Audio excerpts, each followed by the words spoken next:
Cuando el apóstol Pedro, el día de Pentecostés, cuando él cita el profeta Joel, diciendo que todo aquel que invoca el nombre del Señor será salvo. ¿Qué significa la expresión invocar el nombre del Señor?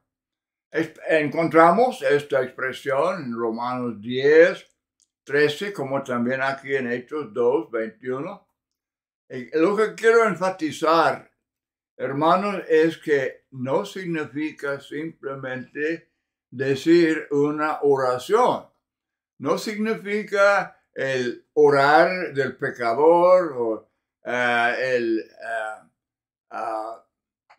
simplemente el orar.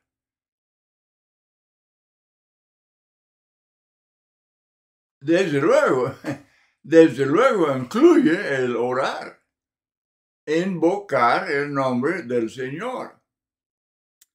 Pero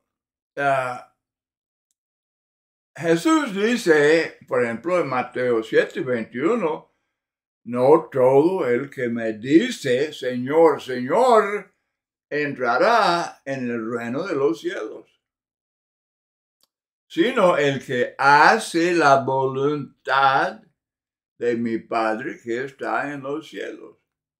Entonces, el invocar el nombre del Señor,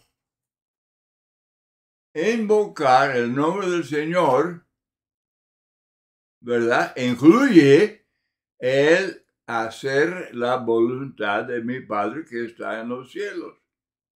Otra vez en Lucas 6, versículo 46. ¿Por qué me llamáis Señor, Señor, y no hacéis lo que yo digo? Entonces, invocar el nombre del Señor significa reconocer que Cristo es Señor, con toda autoridad, y que era necesario sujetarse a su voluntad. Es cita de Joel 2, versículo 32. Y todo aquel que invocare el nombre de Jehová será salvo. Pedro y Pablo citan este texto que habla de Jehová y lo aplican a Cristo. Por eso Cristo, al igual que el Padre, es Jehová. Hechos 2:21, el apóstol Pedro cita este versículo en su sermón el día de Pentecostés, y en el mismo sermón, cuando muchos judíos, convencidos de su pecado de haber crucificado a Cristo, dice el texto que se compungieron de corazón y dijeron a Pedro y a los otros apóstoles, varones, hermanos, ¿qué haremos? ¿Qué hacer?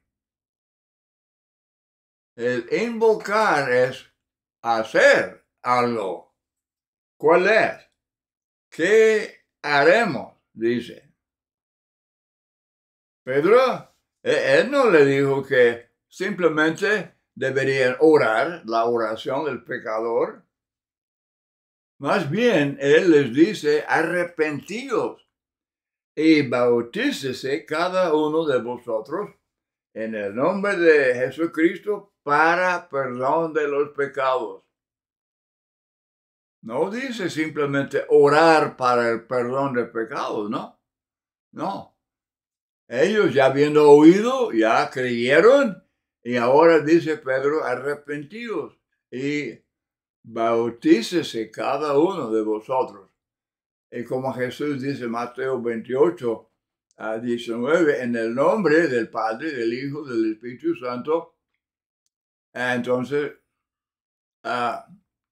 el que creyere y fuere bautizado será salvo.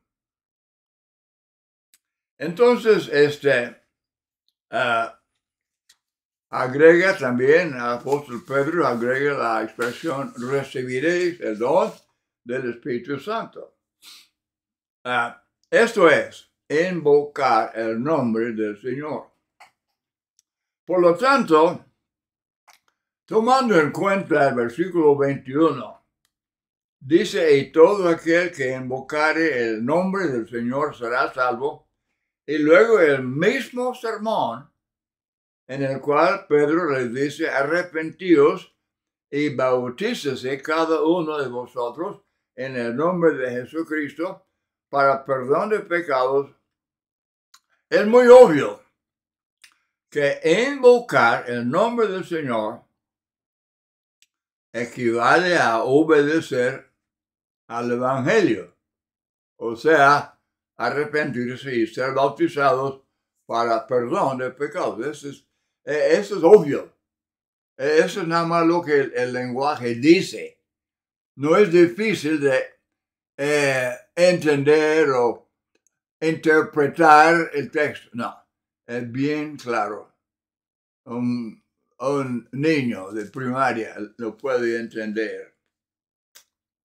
Muy bien. Entonces, cuando Cristo apareció a Saulo de Tarso en el camino a Damasco, él estaba muy arrepentido y estaba orando. Ya estaba orando. Muy interesante. Hechos 9:11. Pero Ananías le dice, Hechos 22:16, ahora pues, ¿por qué te detienes? Levántate y bautízate y lava tus pecados invocando su nombre. ¿Se fijaron? ¿Se fijaron? Saulo muy arrepentido y estaba ayunando y orando y todo. Y luego dice, ¿por qué te detienes? Levántate y bautízate y lava tus pecados. Y si alguien dice que eso de lavar los pecados no es nada más figurado, es nada más testimonio de la fe, y no tuvo nada que ver con su salvación. Ellos son falsos maestros, tuercen las escrituras que un niño puede entender. Este hombre aquí está arrepentido, está ayunando 3 días y él está muy afligido de corazón. Y Ananías dice, ¿por qué te detienes? Levántate, bautízate y lava tus pecados. Esto estaba en sus pecados, creyendo y arrepentido y orando a Dios, y todavía estaba en sus pecados. Tenía mucha fe y arrepentimiento y todo eso, pero tuvo que ser bautizado para obtener el perdón de pecados. El lenguaje es súper claro, entendible, y nadie debe cuestionar la importancia del bautismo en el plan de salvación. Esto es invocar el nombre del Señor. Muy bien, muchos invocan a María.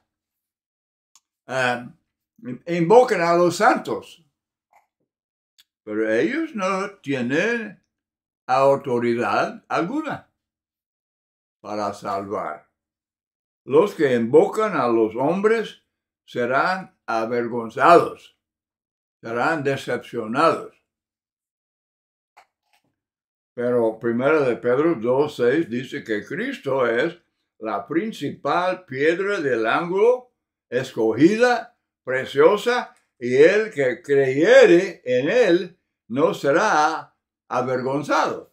Y luego, combinando este texto, 1 de Pedro 2:6, con el sermón de Pedro el día de Pentecostés, es muy obvio cómo el creer es activo.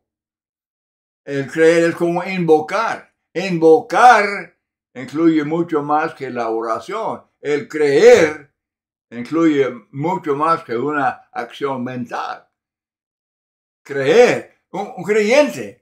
La Biblia hablando de creyentes, está hablando de discípulos, de cristianos, personas que han obedecido al Evangelio. Hay que usar bien las escrituras y son bien claros. Los pasos entonces que preceden, los primeros pasos, en cuanto a invocar el nombre del Señor, bueno, Pablo dijo que los judíos y los gentiles deberían creer. Claro, obvio, tienen que creer. Romanos 10:14, ¿cómo pues invocarán aquel en el cual no han creído? Entonces, el creer precede el invocar, ¿verdad?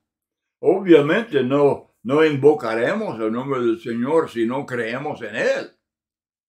Los pentecostales, los llamados los solo Jesús, ellos no creen en Cristo porque ni siquiera saben quién es. Creen que es el Padre y el Espíritu Santo. Y los testigos de la atalaya no creen en Cristo porque tampoco saben quién es. Ellos creen que es un Dios o el ángel Miguel o quién sabe qué.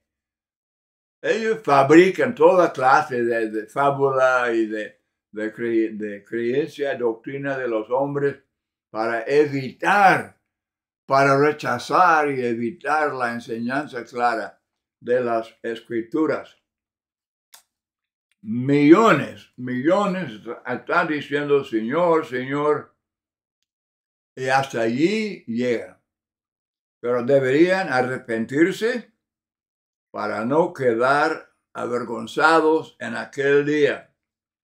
Porque muchos me dirán en aquel día, Señor, Señor, no profetizamos en tu nombre, y en tu nombre echamos fuera demonios, y en tu nombre hicimos muchos milagros.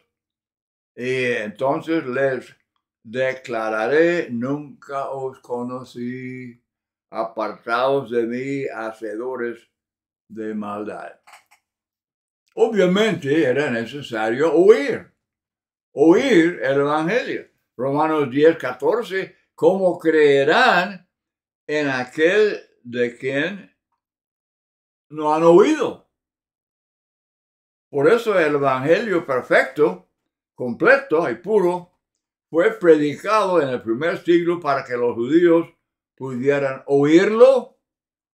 Y algunos predicaron otro Cristo y otro Evangelio, según a los Corintios capítulo 11, verso 4. Pablo dice en Gálatas 1:8-9, más si aún nosotros o un ángel del cielo os anunciare otro evangelio diferente del que os hemos anunciado, sea anatema, condenado. Como hemos dicho, también ahora lo repito, si alguno os predica diferente evangelio del que habéis recibido, sea anatema. Los que predican o aceptan otro evangelio no tienen el temor del fuego del infierno. Romanos 1:20, porque las cosas invisibles de Él, su eterno poder y deidad, se hacen claramente visibles desde la creación del mundo, siendo entendidas por medio de las cosas hechas, de modo que no tienen excusa. Dios, Jehová Dios, es el creador. No, pero él ¿cómo puedo creer en Él? Es invisible. No, Él no es invisible. Él se hace visible. Su deidad, su poder, visibles por todas las muchísimas cosas que Dios ha creado, y que Él cuida y dirige, y bueno, desde luego es el dueño y el director de todo el universo. Muy bien, entonces las obras de Dios revelan que es omnipotente, omnisciente, y cualquier otra explicación es pura insensatez. Los hombres que han inventado explicaciones de acuerdo a la sabiduría humana, se describen en Romanos 1, 21, 22, pues habiendo conocido a Dios, no le glorificaron como a Dios ni le dieron gracias, sino que se envanecieron en sus razonamientos y su necio corazón fue entenebrecido. Profesando ser sabios, se hicieron necios. Pablo, como también Cristo, los que nos hablan en la Biblia, los profetas y los apóstoles y evangelistas hablan con toda fuerza. No son tímidos, no son suaves. Sí, predican con mucho amor. Dios es amor, pero hay que predicar la verdad. Y luego, luchando con Satanás, hay que denunciar todo error. Muy bien, entonces, todos los hombres del mundo están sin excusa si no creen y obedecen al Evangelio de salvación, el Evangelio de la gracia de Dios, el Evangelio que fue proclamado por los apóstoles comenzando el día de Pentecostés en Hechos capítulo 2. Ahora, quiero mencionar que el oír la palabra incluye el leer. Lectura bíblica es oír la palabra de Dios. Por ejemplo, hablando Abraham con el rico en Lucas 16, y él dice, hablando, el rico quería que Lázaro fuera enviado a sus hermanos que estaban aún vivos.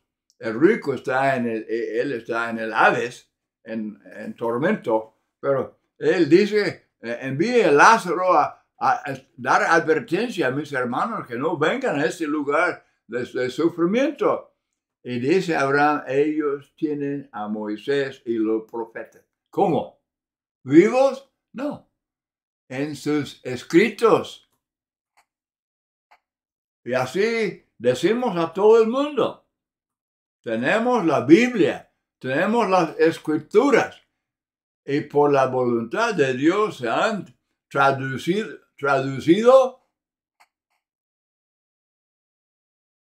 en cuántos idiomas y dialectos así del vasto mundo. Entonces,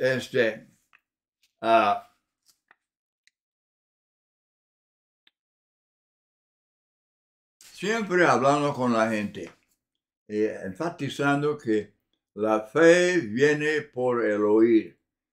Entonces es muy importante agregar, lea esto en su propia Biblia. Su propia Biblia es el mensaje de Dios para usted. Y usted es responsable. Usted dará cuenta y no tendrá, en el día de juicio, no tendrá nadie a su lado para ayudarle, para explicar. Usted va a estar solo. Y el Señor, entonces, eso indica que el Señor le ha dado la Biblia, las escrituras entendibles. Y usted es responsable en cuanto a entender y obedecer y seguir en esta enseñanza. Bueno, obviamente este mensaje tenía que ser predicado, Romanos 10, 14, como oirán sin haber quien les predique. Bueno, los judíos habrían tenido excusa por no obedecer al Evangelio si el Evangelio no se hubiera predicado para que lo oyeran, pero les fue predicado. Cristo envió a los apóstoles. Cuando Cristo resucitó de los muertos, él envió a los apóstoles a predicar el evangelio a toda criatura. Y leamos Hechos de los Apóstoles, como ellos cubrían la faz de la tierra.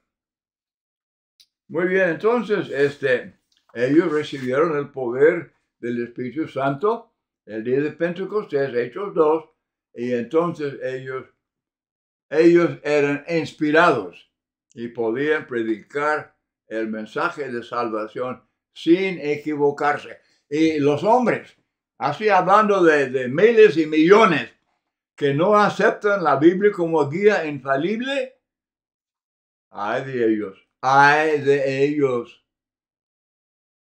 Porque teniendo otras guías, su iglesia y sus apóstoles y profetas y pastores y todos los que tienen sus propias doctrinas y sus propias iglesias y su propia religión, su propio evangelio, su propio Cristo. ¿Dónde van? ¿Dónde van a estar en el día de juicio? Esto es serio. Hermanos y amigos, esto es serio. Para ser salvo, uno tiene que oír el evangelio puro, genuino, y obedecerlo. Y luego ser fiel hasta el fin para tener esa posesión de la vida eterna. Muy importante enfatizar cómo los apóstoles fueron enviados, comisionados por Cristo Jesús. Predicar a todas las naciones.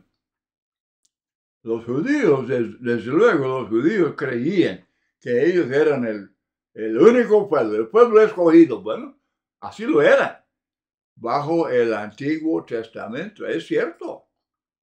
Pero ahora, comenzando en el día, desde el Hechos capítulo 10, cuando el Evangelio fue predicado a Cornelio, ¿se acuerda? Cornelio, el primer converso gentil. Y desde ese día hasta la fecha, el Evangelio es predicado a todo el mundo, a toda criatura, y el Señor, Él requiere la obediencia. Los apóstoles eran embajadores de Cristo. Muy importante esto. Segunda a los Corintios 5:20. Así que somos embajadores en nombre de Cristo, como si Dios rogase por medio de nosotros. Os rogamos en nombre de Cristo o por la autoridad de Cristo, reconciliados con Dios. Reconciliados con Dios.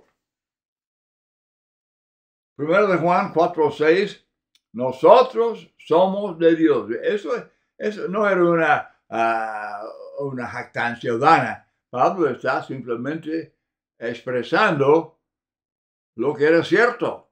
Cristo les había llamado, escogido a los apóstoles para ser sus embajadores, hombres inspirados, para predicar el evangelio como si fuera Cristo mismo. Como si fuera Cristo mismo. Cuán hermosos son los pies de los que anuncian la paz, de los que anuncian buenas nuevas. Esta cita es de Isaías 52, verso 7, y se refiere a los que anunciaron la redención del pueblo de Dios del cautiverio en Babilonia. Pero es una ilustración muy apropiada, ¿verdad?, de la obra de los apóstoles que anunciaron que en Cristo todos, tanto gentiles como judíos, podemos ser libertados del cautiverio de Satanás. Muy bien, entonces, este estudio de tanta importancia invocar el nombre de Dios. Hay que tomar en cuenta todo el plan de salvación. No se puede aislar la palabra invocar y decir es orar. Bueno, seguramente incluye el orar. Y como ya he mencionado ya varias veces, el creer es creer, es acción mental, pero es verbo activo. ¿Cuántas veces es muy obvio? Por ejemplo, el carcelero en Hechos 16, él quiere saber qué debe hacer, qué debo hacer. Bueno, debería creer, dice Pedro, debería creer. Entonces, ¿qué? A medianoche obedeció al Evangelio. A medianoche, bautizado él y los suyos. Invocar el nombre del Señor es oír, creer, arrepentirse, hacer confesión de fe, y esto significa confesar que Cristo es Emmanuel, Dios y hombre, Dios con nosotros.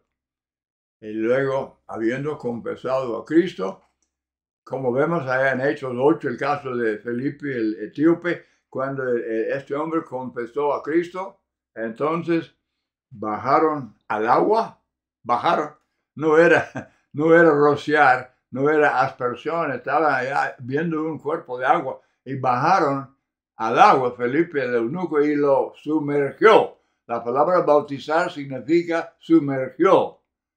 Y luego el etíope siguió su camino gozoso, salvo, justificado, había invocado el nombre del Señor. Todo el proceso. Y lea con cuidado a través de los ejemplos de conversión en Hechos. Hechos 2, los 3,000, ¿verdad? Hechos 8, los samaritanos. Y luego el etíope. En Hechos 9, Saulo. Hechos 10, Cornelio, el primer gentil, Cornelio. Y luego Hechos 16, Lidia. Luego Hechos 18, los Corintios. Hechos, bueno, y hasta el fin de Hechos. Están yendo al país, y luego otro país, y luego otro país, predicando el Evangelio por todas las naciones. Bueno, muchas gracias por acompañarme en este estudio y espero que lo estudien. Está en juego su salvación. Está en juego la salvación de su familia, sus seres queridos, sus amigos, los conocidos. Este es el plan de Dios. Para ser salvo hay que invocar el nombre del Señor. ¿Y eso qué? Es obedecer al Evangelio. Muchas gracias y que el Señor les bendiga.